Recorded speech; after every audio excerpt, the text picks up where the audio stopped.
Ayan, isa magpapalang umaga mga guys. Update ko lang ulit kayo sa aming pinagtrabawan. Uy, guys nasira yung isang ano guys, nung bago sasagyan ng bagay. Punit yung isa niyang yan.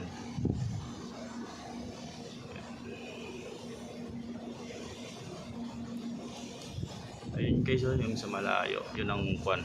Doon yung pagudpod. Yan. Pagudpod. Dito naman sa amin sa Paraban, no. Sakto naman sa ng Burgos. Yan, tabi namin. Ayun. Ayun, paikot na nga dyan mga guys. Yan. Okay, so